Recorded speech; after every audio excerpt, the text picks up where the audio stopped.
बिहार की सियासत में फिर से मचा है घमासान। 243 सीटों की जंग शुरू हो चुकी है और हर पार्टी मैदान में पूरी ताकत के साथ उतर चुकी है। सवाल सिर्फ एक, इस बार किसका पलड़ा भारी पड़ेगा?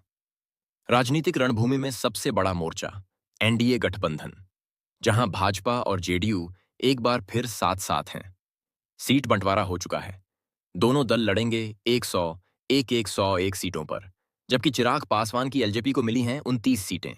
सर्वे कहता है एनडीए फिलहाल बढ़त में है। वहीं दूसरी ओर है महागठबंधन, जिसमें आरजेडी और कांग्रेस की जोड़ी एक बार फिर मैदान में है। तेजस्वी यादव का दावा है बदलाव का, लेकिन अंदरूनी मतभेद और सीट बंटवारे की देरी उनकी चुनौती को और मुश्किल बना रही है। अब बात करते हैं उन दो चेहरों की जो इस बार बिहार की राजनीति का गणित बदल सकते हैं। पहला नाम असदुद्दीन ओवैसी। उनकी पार्टी एआईएमआईएम सीमांचल की सीटों पर पूरी ताकत झोंक रही है। किशनगंज, कटिहार और अररिया जैसे इलाकों में उनका असर पहले से बढ़ा है।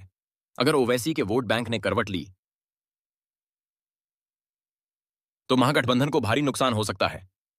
दूसरा नाम प्रशांत किशोर, जो रणनीतिकार से अब नेता बन चुके हैं। उनकी पार्टी जनसुराज इस बार किसी गठबंधन का हिस्सा नहीं है।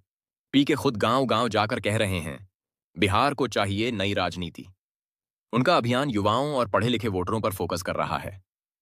हालिया सर्वे के मुताबिक एनडीए गठबंधन को मिल सकती हैं 140 से 150 सीटें, महागठबंधन को 80 से 90 सीटों के बीच, जबकि ओवैसी और प्रशांत किशोर की पार्टियां कुल मिलाकर 10 से 12 सीटों पर असर डाल सकती हैं। बिहार की राजनीति में अब मुकाबला सिर्फ दो नहीं, बल्कि 4 मोर्चों के बीच सिमट गया है। एक तरफ अनुभव और संगठन, दूसरी तरफ जोश और नई सोच। जनता अब तय करेगी, क्या बिहार में फिर लौटेगी एनडीए की सत्ता, या तेजस्वी और महागठबंधन करेंगे वापसी, या फिर ओवैसी और प्रशांत किशोर खोल देंगे राजनीति का नया अध्याय।